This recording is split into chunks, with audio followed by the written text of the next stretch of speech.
Sir, Calcutta high court ने FIR करने का ऑर्डर दिया है कि जिन भी लोगों ने पिछले तस्वीरें हम देख रहे थे पश्चिम बंगाल के अलग अलग जगहों से आ रही थी जहां पर अंडे फेंके जा रहे थे जो है राजनीतिक नेताओं पर जिनको कुछ मामले में पूछताछ की जा रही थी या बाहर जा रहे थे वो स्टोन पेल्टिंग भी हो रही थी लेकिन एग पेल्टिंग भी थी। अब कोर्ट ने कहा है कि ऐसे लोग जो उनके ऊपर इस तरीके की चीज़ें कर रहे हैं उन आरोपियों के ऊपर एफआईआर होनी चाहिए, उन लोगों पे एफआईआर होनी चाहिए। देखिए, लोकतंत्र और राजनीति में आज जो पोजीशन में है कल अपोजिशन में जा सकते, और आज जो अपोजिशन में है कल पोजीशन में आ सकते। यही खूबियां है। लेकिन इसका मतलब ये नहीं कि एक दूसरे की हम दुश्मन बन जाते हैं। विपक्ष और दुश्मन दोनों की अंतर हम समझ नहीं पाते हैं।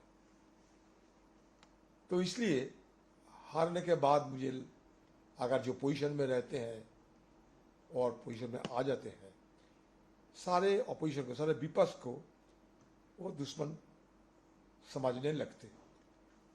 इसके चलते इस तरीके की हमला होते हैं और ये हमारे लोकतंत्र की ऊपर एक धब्बा है।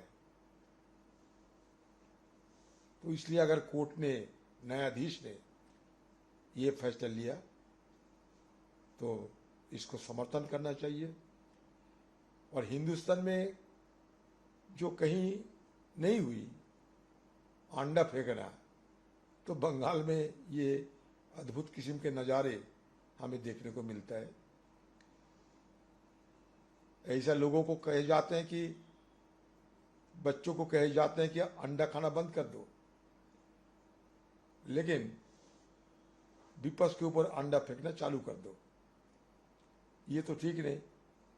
मुझे ये नहीं पता कि किसने किस पे अंडा फोड़ा है, लेकिन कहीं ना कहीं ये तो स्पष्ट होते जाते हैं कि विपक्ष के खिलाफ ये अंडा फेंके जाते हैं। इसमें हमारे छवि को धूमिल किया जाते हैं। बंगाल के जो तस्वीर आम लोगों के सामने है इस सारे हिंदुस्तान में, उस पर ये इस तरीके की हरकत एक लज्जाजनक साबित होते हैं। सर, शहीदी दिवस जो है उसको लेकर, कार्यक्रम को लेकर तनातनी सामने दिखाई दे रही है। ट्रैफिक डिस्टर्ब करने को लेकर, शहीदी दिवस के मामले को लेकर एफआईआर भी रजिस्टर्ड हुई कुणाल घोष पर और डोला सेन पर, और कल्याण बनर्जी तो मामले को कोर्ट तक ले जाने की बात कर रहे हैं। देखिए, ये जो शहीद दिवस, ये कांग्रेस की 13 कार्यकर्ता के मौत के बाद हुई थी। और जब ममता बनर्जी सत्ता पे आई तो धीरे धीरे कांग्रेस को छोड़कर ये टीएमसी की एक प्रोग्राम बनते गए, और वो भी सारे कलकत्ता के सारे रास्ता, आवागमन की जो रास्ता, उसको घेर कर हर साल ये कांग्रेस की तरफ से जो पहले हुआ करते थे, क्योंकि ये कांग्रेस का ही ये सारे कार्यकर्ता थे जिनको शहादत लेने पड़ी, और ये सारे ममता बनर्जी अपने हाथ में ले ली। और ये शहीद दिवस को एक शक्ति प्रदर्शन दिवस की तरह ममता बनर्जी पेश करती रही। शहीदों के शरण के चलते वो शक्ति प्रदर्शन की दिवस में तब्दील कर दिया था। अभी और एक पार्टी आ गए, उनको लगता कि ये सर हटा दो। तो ये बंगाल में सारे चीज जो हो रहे हैं, इसमें लोग बड़े परेशान होते जा रहे हैं, किन को पक्ष जाए किन को पक्ष ना जाए। तो इसके चलते जो सरकार में रहते हैं उनको रूख विपक्ष के खिलाफ बंगाल के लोग देखते आ रहे हैं। सर, ये भी बात सामने आई है कि कई जवान हमारे शहीद हुए ऑपरेशन सिंदूर के दौरान, और तत्कालीन समय में जो हमारे रक्षा मंत्री हैं उन्होंने संसद में कहा था कि ऐसा कुछ नहीं हुआ है। इस बात को लेकर प्रिविलेज मोशन जो है,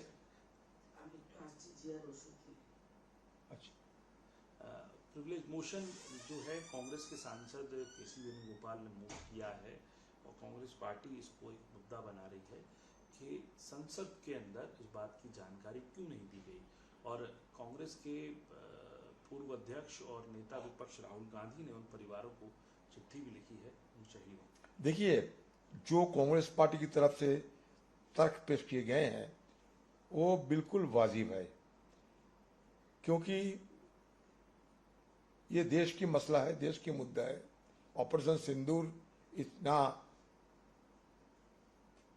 चर्चित मुद्दा जो है देश में, सदन के अंदर जब इस मुद्दे पे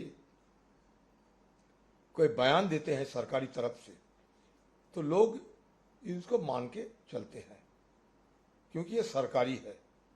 सरकारी मतलब ऑथेंटिक होते हैं। और वो सरकार की रक्षा मंत्री उस समय ये कहे थे कि हमें कोई नुकसान नहीं हुई, कोई शहादत नहीं हुई, कोई कुछ नहीं हुई। लेकिन आज हम अखबार में देख रहे हैं, टीवी में देख रहे हैं, जो शहादत हुई थी, शहीदों जो हमारे जहांबाजों ने जो शहादत को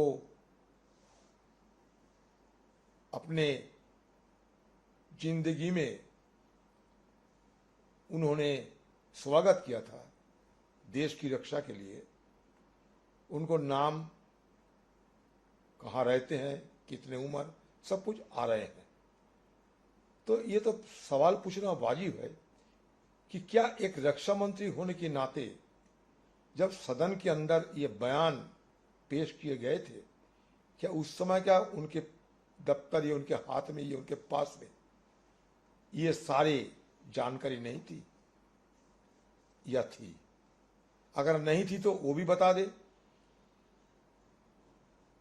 या तो थी लेकिन बयान में मैं शामिल नहीं किया था, ये भी बता दे। क्योंकि सदन के अंदर ये अधिकार होते हैं हम सबको कि सदन के अंदर कोई मंत्री सरकारी तरफ से अगर कोई बयान दे उसको हम ऑथेंटिक मानते हैं, और इस पे अगर बाहर बाद में इसके अलावा कोई बात सामने आते हैं तो ये वाजिब है कि ये प्रिविलेज मोशन लाना, ये हमारे अधिकार की तहत ही हम लाते हैं। सर, एक आखिरी और महत्वपूर्ण सवाल आपसे पूछना चाहूँगा, वो है इसी चीज़ को लेकर। एसआईआर अब 5 स्टेट्स में जो है वो शुरू हुई है, और 23 विपक्षी दलों ने मिलकर चीफ जस्टिस ऑफ इंडिया को चिट्ठी भी लिखी कि इस पर इंटरवीन किया जाए, क्योंकि एसआईआर प्रोसेस में कई खामियां हैं। लेकिन बीजेपी कह रही है कांग्रेस अनसीरियस है, कांग्रेस नॉन सीरियस है इस बात को लेकर, क्योंकि कर्नाटक के मुख्यमंत्री खुद एसआईआर की शुरुआत अपने यहाँ से कर रहे हैं, तो एक तरीके से ब्रांड एम्बेसडर वही बन गए एसआईआर के। वही और बाकी दल भी हैं, वही कह रहे हैं कि हमें एसआईआर में खामी नहीं है, एसआईआर में हमारे को सवाल नहीं है, प्रोसेस जिस तरीके से हो रहा है वहां पर सवाल उठ रहा है। देखिए, एसआईआर की मुद्दे को लेकर सारे देश भर में उथल पुथल हो रहे हैं, आज से नहीं, जिस दिन से एसआईआर शुरू हुई थी। हम चुनाव आयोग की कोई कार्रवाई तो रोक नहीं सकते, लेकिन जो खामियां है जिसके चलते आम लोग की दिक्कत होते हैं वो तो मुद्दा जरूर उठाएंगे। आज देखिए, आप तो पत्रकारिता करते हैं, मीडिया वाले हैं, एक मीडिया वाले खुद जर्नलिस्ट जिनकी एडिटर, उनको एसआईआर के चलते पासपोर्ट नहीं मिल रहे हैं, और पासपोर्ट ना मिलने से अपने बच्चे की शादी में जा नहीं पा रहे हैं। तो ये तो यही तो एसआईआर है। ये जग जाहिर होते हैं कि एसआईआर के चलते कितने लोगों को परेशानियां भुगतना पड़ते हैं। तो क्या एसआईआर में आम लोगों को परेशानियां हो तो हम चुप्पी साधे रहेंगे ना? इससे निजात पाने के लिए, इसको और चूस दुरुस्त करने के लिए, आम लोगों की दिक्कत ना हो, लोग ना वंचित हो, इसके लिए हम बात उठाएंगे। अगर बात उठाते हैं तो सारे हम दुश्मन बन जाते हैं, ये ठीक नहीं। ये सोच से अलग हटकर सरकार को अपना कदम रखना चाहिए, अपना प्रयास करना चाहिए। मैं जरूर कहूंगा, लाखों की तादाद में लोग, सिर्फ मेरा डिस्ट्रिक्ट में ही 7 लाख के लोग चुनाव में हिस्सा नहीं ले पाए, जब आजादी की समय से उस चुनाव में बार बार शिरकत करते आ रहे थे। तो गलती तो है, खामियां तो है, कमजोरियां तो है, गलत तो है। कोई प्रक्रिया में गलत नहीं हो सकता क्या? तो कोई प्रक्रिया में अगर गलत हो तो इसको जिक्र हम नहीं करेंगे तो हम किस लिए ये पार्टी करते हैं? सरकार जो कहेंगे उसमें हाँ में हाँ मिलाना का विपक्ष की धर्म होता है। अगर आज सरकार कह दे कि हम जो कहेंगे उसमें हाँ में हाँ मिलाना चाहिए तो अलग बात है। सर एक बात ये भी है, राम मंदिर के चंदे को लेके एसआईटी कर रही है काम, उसकी 15 दिन उसको एक्सटेंशन और बढ़ा दी गई है, उसको देख रहे हैं। तमाम जो है नेता बयानबाजी उसके ऊपर भी कर रहे हैं, जो सरकार की तरफ से भी कई हैं, साथ में निरंजना ज्योति हों और लोग हों। वहीं जो महंत हैं वहाँ पर हनुमानगढ़ी के, वो ये कह रहे हैं कि अब ट्रस्ट, अभी वक्त आ गया है कि जब ट्रस्ट को साधु और संतों के हाथ में दे देना चाहिए, वो इसको रन करें। ये तो मांग तो वाजिब है, क्योंकि जब हम कहते हैं कि जो प्रोफेशनली जिसको सूट करते हैं, ये तो राम मंदिर या कोई भी मंदिर हो, वहां तो जाके पूजा पाठ, या पुजारी तो पॉलिटिकल लीडर नहीं बनते, साधु संत नहीं तो बनते हैं वहां के पुजारी। नेता जहां नेतागिरी करना करेगी, लेकिन पुजारी और नेतागिरी एक साथ नहीं होना चाहिए। तो इसलिए नेतागिरी और पुजारी को अलग रखना चाहिए। तो मुझे लगता है कि वहां के जो संत लोग कह रहे हैं उसके दम है कहने पे, क्योंकि ये इतने सारे हजारों हजारों करोड़ रुपया कहां गायब हो रहे हैं। इसमें ये लोग कभी परेशान झेल रहे हैं, कभी ये लोग के अंदर भी इसका विरोध प्रकट हो रहे हैं। ये तो कोई व्यक्तिगत ट्रस्ट नहीं, सरकारी है। ये सरकार यूपी के हमारे पार्टी के नेतागण को भी मंदिर दर्शन करने नहीं देते, रात में ले जाते हैं, वो भी पुलिस को एस्कॉर्ट बनाती है, क्योंकि हमारे नेता जाए राम मंदिर के दर्शन करे और बाहर कोई लोग ना देख पाए। ये राम मंदिर दर्शन करना क्या डकाती है, क्राइम है? कि राम मंदिर दर्शन करने के लिए पुलिस की घेराबंदी में जाना पड़ेगा? क्यों पुलिस की घेराबंदी में राम जी की दर्शन करने के लिए मजबूर किए जा रहे हैं, और वो भी हमारे पार्टी के नेतागण को? क्यों? अगर सब कुछ सही है, सच है, कोई गलती नहीं है, कोई भ्रष्टाचार नहीं है, तो इतना डर क्यों पैदा हो रहे हैं आप लोगों को? जोगी इतना बोखला क्यों है इसमें कि हर चीज में एसआईटी? क्यों सीबीआई नहीं बुलाते हो आप? किसी को बचाना चाहते हैं, किसी की सुरक्षा देना चाहते हैं, वो भी बता दे। लेकिन जो भी करे, सारे हिंदुस्तान में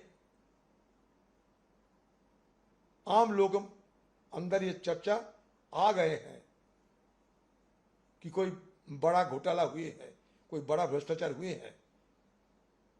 अब किसी हालत में इसको रोक नहीं पाओगे। चर्चा तो है ही, और होना स्वाभाविक है, और होना भी चाहिए। इसका जवाब भी देना चाहिए सरकार को। यूपी के सरकार को केंद्रीय सरकार से जवाब देना चाहिए। राम रथ को लेकर देश में राजनीति सत्ता पे आने के समय अच्छा लगे, लेकिन वही राम की जब चढ़ाव में चोरी हो रहे हैं तो बुरा लगे, ये ठीक नहीं।